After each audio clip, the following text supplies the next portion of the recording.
Hello, Op de Beeck. Thank you for having me today in your Brussels studio. You are very famous for your super realistic monochromatic pieces. Can you tell me a bit how it all started? When I graduated from art school in Brussels, I graduated with sculpture, photography and video work. And since then I've been employing all kinds of media, and I've been extending them also towards performing arts like theater and opera. But the core of what I do, you could say, is on one hand large-scale immersive installations that people can walk through or sit down in, and on the other hand I have quite some video works like animated films and films with a lot of people in it or without people in it, or I explored the film and video medium extensively. At some point I realized when you make visual arts, like the full color reality is not self-evidently what one should use. I always worked from the very beginning of my sculptural work, you could say, I worked in a reduction of color. I would just have blue, or for example there's a permanent piece at the Towada Art Center in Japan where I worked with two colors like black and orange. It is the life-sized evocation of a motorway diner at night. And so you can sit down in it, and through the window you overlook a sort of nocturnal landscape where you have this typical orange natrium light of the highway at night. And so I reduced that world into two colors, you could say. And since then I've been trying to work both in film as well as in sculpture or in painting with a reduced palette. And at some point I discovered a sort of a soft velvet-like gray that I started to use more and more, especially for sculptures that relate to the human figure, because the gray gives a sort of a petrified look. It's as if it were made of stone, while most of my sculptures are made of polyester or bronze or pigmented plaster. It gives this feeling that it's the character that is crafted is made out of stone or concrete or something petrified. And I like this idea a lot because it refers to archaeology, it refers to, you know, findings or things that turn into stone. It's as if you're you know, freezing things in time. And for example, when I sculpted a sleeping girl on a Chesterfield couch, just that calm sleeping head in this soft gray tone, it gives this timeless aspect to it. Like recently I made like a pale blue sculpture as well, and I was also looking for this very soft velvet-like soap. It's like, you know, a piece of soap. When you wash your hands with it and it dries up, it has this very soft and tender kind of a washed out color, and so I was looking for that kind of pale soft tone, and I also found it in blue. And well, coincidentally maybe, it is also the two colors I have in the belt, the very pale soft baby blue kind of combined with the gray, because those colors, I think they're a perfect match. And I have to watch out not to become the artist with the gray work. So I often have to tell people, well, I made some colorful works as well, which I do. So it is only, let's say, the past 10 years or so that I was more concentrated on the human figure and the soft gray color.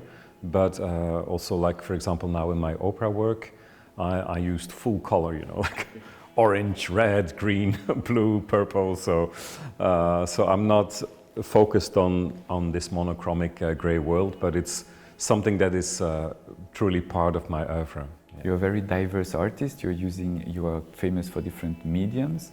You do aquarels, you do sculpture, you do opera now, and some videos. How do you like to connect these different mediums together? Yeah, I often said that I wish I was an artist that just employed one medium. It would make life simpler. So unfortunately I ended up being this multidisciplinary artist, because it comes with a lot of logistics and difficulties at times. For example, when I had to ship a work, I needed like 4 big trucks of 14 meters, you know, just to ship one of my installations. And it's not a joy, you know, it's a lot of work. So I wish I were the kind of artist that only makes like small drawings or something. That would be marvelous if I could, you know, rationalize and choose to do that. But in the end, like, to put it a bit pathetically, you don't choose your work, but your work chooses you. So it's my work telling me, like, Hans, I should be really big, otherwise I'm not an experience to the viewer. And then of course, I have to produce something of that scale that a certain content is demanding. I'm preparing a show for Helsinki. It's 2,000 square meters of immersive installation. So it is a lot of handcrafting, it is a lot of production. It's very complicated, but it's also very rewarding. So it's not because of the scale that I want to impress or anything of that kind. On the contrary, I always try to produce works that are unspectacular when it comes to its content. They're not aggressive, they're not loud.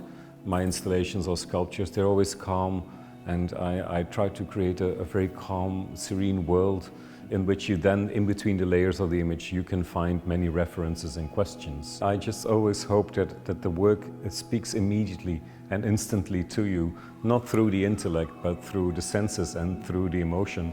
And then, of course, the more intellectual questions, they arrive with a delay. Then you start to question, yeah, but why this or why that? You know, those questions also arrive. The first and direct dialogue, the first generous invitation towards a spectator, that's something I really, truly value a lot and consider as an important goal when I conceive an art piece. So the belt you made with us, you decided to call it Proust, in reference to Madeleine de Proust, or your childhood memory or souvenir. What is the story behind it?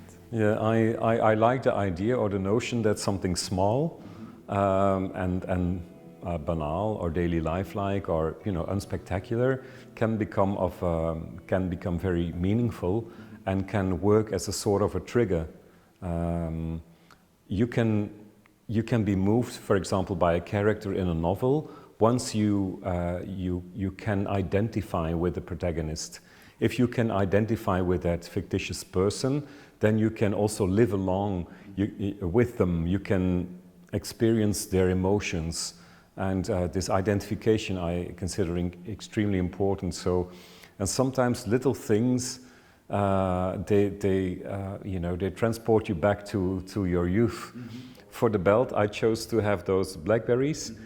because in the summertime I used to pick Blackberries in the countryside with my brother, and my mom used to make jam out of it. And so every year I have the first new ripe blackberry melting on my tongue in the summertime. It transports me back to my youth. So you make these associations. Mm-hmm. And indeed, I gave Proust as a kind of slightly pretentious name to my belt because it sounds so intellectual to use that. But it indeed refers to the Madeleine of Proust, like something that, you know, instantly connects to a past or a memory, and that transports you back. And the Blackberries are my Madeleine, you could say, yeah. So my traditional last question, do you have a motto? I would say something I like as an expression is live and let live, you know. So it is, if things are going well, if you're doing fine, please share, you know, like, and help others if you're in the position that you can. So the altruistic idea, the idea that, you know, that you can help the other, is something I value very highly. So I don't know whether that's an expression in English or not. In Dutch we say leven en laten leven. Live and let live is really something that I cherish as an idea.